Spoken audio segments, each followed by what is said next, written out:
Social post ప్రేక్షకులకు నమస్కారం. Friends, ఈ రోజు మనం ఎన్ఆర్ఐ ఎక్కడ ఇన్వెస్ట్ చేయొచ్చు, ఫెమా అంటే ఏమిటి చూద్దాం. ఇప్పుడు చూడండి, ఎన్ఆర్ఐ నాన్ రెసిడెంట్ ఇండివిజువల్స్ ఎక్కడ ఇన్వెస్ట్ చేయొచ్చు, అసలు ఫెమా అంటే ఏంటి చూద్దాం. అయితే ఇప్పుడు ఇంతకుముందు ఫారిన్ ఎక్స్చేంజ్ రెగ్యులేషన్ యాక్ట్ అంటే 1973లో ఫారిన్ ఎక్స్చేంజ్ రెగ్యులేషన్ యాక్ట్ ఉండేది. 1999లో ఏం చేశారంటే, గ్లోబలైజేషన్ లో భాగంగా, సరళీకరణలో భాగంగా, అంటే ఎఫ్ఐఎల్ ఇన్వెస్ట్మెంట్స్ మన దేశంలో స్టాక్ మార్కెట్ లో రావాలని, అలాగే మన ఇన్వెస్టర్స్ అబ్రాడ్ లో ఇన్వెస్ట్ చేయటం కోసం ఫారిన్ ట్రేడ్ గానీ, రేషనలైజేషన్ ఆఫ్ టారిఫ్లు ఇవన్నీ గమనించి ఫెమా యాక్ట్ 1999 అంటే ఫెమా అంటే ఫారిన్ ఎక్స్చేంజ్ మేనేజ్మెంట్ యాక్ట్ తీసుకొచ్చారు. ఫెమా యాక్ట్ తీసుకొచ్చిన తర్వాత ఈ ఫెమా యాక్ట్ ఎప్పుడు ఫోర్స్ లోకి వచ్చిందంటే 1 జూన్ 2000 అమల్లోకి వచ్చింది ఫెమా యాక్ట్. తర్వాత ఏమైందంటే, ఫెమా యాక్ట్ వచ్చిన తర్వాత 9th జనవరి నుంచి ఎవ్రీ ఇయర్ 9th జనవరి ఎన్ఆర్ఐ డే గవర్నమెంట్ ఏం చేసిందంటే ఎన్ఆర్ఐ డే అని సెలబ్రేట్ చేయటం పెట్టింది. ఎన్ఆర్ఐ డే ఏంటంటే, ఆ రోజు ఎన్ఆర్ఐలకి ఎక్కడ ఇన్వెస్ట్ చేయొచ్చు, ఏమిటి, వాళ్ళకి నాలెడ్జ్ ఇవ్వటం కోసం కానీ, వాళ్ళ యొక్క డౌట్లు తీర్చడం కోసం కానీ, సజెషన్స్ ఇవ్వటం కానీ, వాళ్ళ నుంచి సలహాలు తీసుకోవటం కానీ ఇలా పెట్టారు. ఇప్పుడు ఎన్ఆర్ఐలన్నా పిఐఓ అంటే పర్సన్ ఇండియన్ ఆరిజిన్, లేదంటే overseas OCI overseas citizen of India, ఏ మూడు ఒకటే, కాకపోతే డిఫరెన్స్ నేను చెప్తాను తర్వాత నెక్స్ట్ ఎపిసోడ్ లో. ఇప్పుడు ఎన్ఆర్ఐలు మన యొక్క ఎక్కడ ఇన్వెస్ట్ చేసుకోవచ్చు, 4 రకాలుగా ఇన్వెస్ట్ చేసుకోవచ్చు ఎన్ఆర్ఐలు. ఒకటి ఏమిటంటే డిపాజిట్స్. ఇప్పుడు ఎన్ఆర్ఐ గానీ పిఐ గానీ పర్సన్ ఆఫ్ ఇండియన్ ఆరిజిన్ ఏం చేయొచ్చు అంటే అకౌంట్ ఓపెన్ చేసుకోవచ్చు, హోల్డ్ అంటే కలిగి ఉండొచ్చు, మెయింటైన్ చేసుకోవచ్చు. ఏమేమి అకౌంట్స్, ఏమేమి bank accounts, bank authorised person అనమాట వీళ్ళు అకౌంట్ ఓపెన్ చేసుకుంటారు డిపాజిట్స్ కోసం. ఏమేమి అకౌంట్స్ ఓపెన్ చేసుకోవచ్చు అంటే, ఫస్ట్ ఎన్ఆర్ఓ రూపీ అకౌంట్ అంటే non resident ordinary rupee account, దీన్ని ఎన్ఆర్ఓ అకౌంట్ అంటారు. రెండోది నాన్ రెసిడెంట్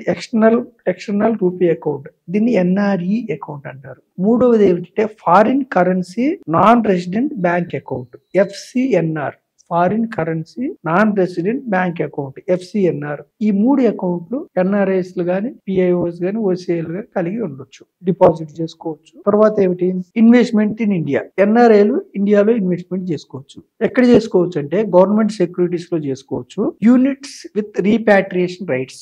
రీపాట్రియేషన్ రైట్ అంటే స్వదేశానికి తీసుకువెళ్లే హక్కులు కలిగి ఉంటాం అనమాట. గవర్నమెంట్ సెక్యూరిటీస్ లో చేసుకోవచ్చు. లేదంటే company shares, debentures with repatriation rights, company shares కొనుక్కోవచ్చు, డిబెంచర్స్ కొనుక్కోవచ్చు. మూడోది shares or debentures of Indian companies through stock exchanges under portfolio investment scheme with repatriation rights, అంటే పోర్ట్ఫోలియో మేనేజ్మెంట్ సర్వీసెస్ ద్వారా కూడా చేసుకోవచ్చు. నాలుగోది అంటే ఇండియన్ కంపెనీస్ లో without any limit non patriation basis మీద కూడా ఇన్వెస్ట్ చేసుకోవచ్చు. అంటే డిపాజిట్స్ అకౌంట్స్ కలిగి ఉండొచ్చు. రెండు, ఇన్వెస్ట్మెంట్స్ ఇన్ ఇండియా చేసుకోవచ్చు. మూడోది ఏంటంటే ఎన్ఆర్ఐలు ఇమ్మూవబుల్ ప్రాపర్టీ అంటే స్థిరాస్తి కూడా కొనుక్కోవచ్చు. స్థిరాస్తులు ఏ స్థిరాస్తులు కొనాలి, ఏ స్థిరాస్తులు కొనకూడదు అన్నది నేను నెక్స్ట్ ఎపిసోడ్ లో చెప్తాను. ఎన్ఆర్ఐ పిఐఓలు స్థిరాస్తి అక్వైర్ చేసుకోవచ్చు, ట్రాన్స్ఫర్ చేసుకోవచ్చు, సెల్ చేసుకోవచ్చు, ఇమ్మూవబుల్ ప్రాపర్టీ ఇన్ ఇండియా. అయితే ఈ స్థిరాస్తిలో ఏ రకమైన స్థిరాస్తులు కొనుక్కోవచ్చు, ఇమ్మూవబుల్ ప్రాపర్టీస్ ఏవి కొనకూడదు అనేది మీకు నెక్స్ట్ ఎపిసోడ్ లో నేను అవేర్నెస్ ఇస్తాను. నాలుగవది ఏమిటంటే ఈ ఎన్ఆర్ఐలు కానీ, పిఐఓలు కానీ, ఓసిఐలు కానీ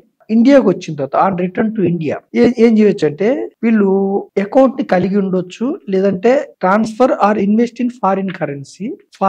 ఇండియాకి వచ్చిన తర్వాత కూడా వాళ్ళ foreign currency, foreign security or any immovable property situated at out side India. అంటే ఇండియాకి వచ్చిన తర్వాత కూడా వాళ్ళు ఫారిన్ కరెన్సీని కానీ, ఫారిన్ సెక్యూరిటీస్ ని కానీ, బయట ఉన్న ఇమ్మూవబుల్ ప్రాపర్టీని వాళ్ళు కలిగి ఉండొచ్చు. ఎప్పుడు అంటే వాళ్ళు ఎప్పుడైతే బయట ఉన్నారో, అంటే అబ్రాడ్ లో ఉన్నారో, వాళ్ళు విదేశాల్లో ఉన్నారో, ఆ టైంలో వాళ్ళు ఈ కరెన్సీ గానీ, ఈ సెక్యూరిటీస్ గానీ, ఈ ప్రాపర్టీ గానీ ఎక్వైర్ చేసి ఉండాలి. ఎక్వైర్ అంటే వాళ్ళు సంపాదించుకొని ఉండాలి, కలిగి ఉండాలి, ఎప్పుడు అవుట్ సైడ్ ఉన్నప్పుడు. సో వాళ్ళప్పుడు ఈ యొక్క ఫారిన్ కరెన్సీని కానీ, ఫారిన్ సెక్యూరిటీస్ కానీ, ఈ మూవల్ ప్రాపర్టీని కానీ వాళ్ళు కలిగి ఉండొచ్చు. రెండోది ఏంటంటే, వాళ్ళు ఇండియాకి వచ్చిన తర్వాత వాళ్ళు ఇక్కడ మళ్ళీ ఒక అకౌంట్ కావాలనుకుంటే వాళ్ళకి resident foreign currency RFC account అని ఉంటుంది. రెసిడెంట్ ఫారిన్ కరెన్సీ, ఇప్పుడు బయట దేశాల నుంచి ఇక్కడికి వస్తారు, వాళ్ళు రెసిడెంట్ ఫారిన్ కరెన్సీ అకౌంట్ తీసుకుంటే ఫారిన్ కరెన్సీని వాళ్ళు ఓపెన్ చేసుకోవచ్చు, హోల్డ్ చేసుకోవచ్చు, మెయింటైన్ చేసుకోవచ్చు. సో వాళ్ళు ఎప్పుడైతే అసెట్స్ బయట ఉన్నప్పుడు వాళ్ళు కలిగి ఉంటారో,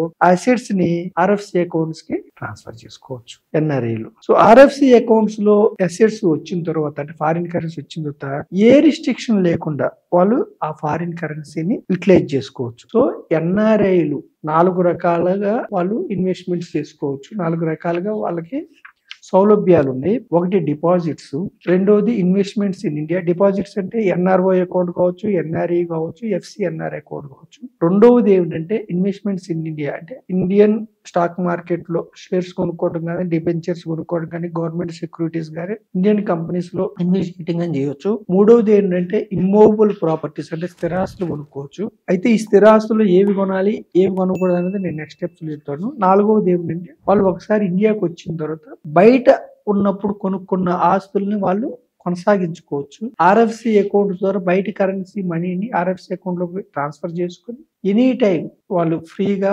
రిస్ట్రిక్షన్ లేకుండా వాళ్ళు తీసుకునే అవకాశం ఉంటుంది. ఇవి ఎన్ఆర్ఐ యొక్క ఇన్వెస్ట్మెంట్స్. నెక్స్ట్ ఎపిసోడ్ లో మనం ఏ స్టూడెంట్స్ ని ఎన్ఆర్ఐ అంటారు, వాళ్ళకుండే పరిమితులు ఏమిటి, వాళ్ళకుండే సౌలభ్యాలు ఏమిటి, ఓసిఐ కార్డు ఎలా వస్తుంది, తర్వాత పిఐఓ కార్డు ఎలా వస్తుంది, మిగతా వివరాలు నెక్స్ట్ ఎపిసోడ్ లో మనం చూద్దాం. Thank you very much.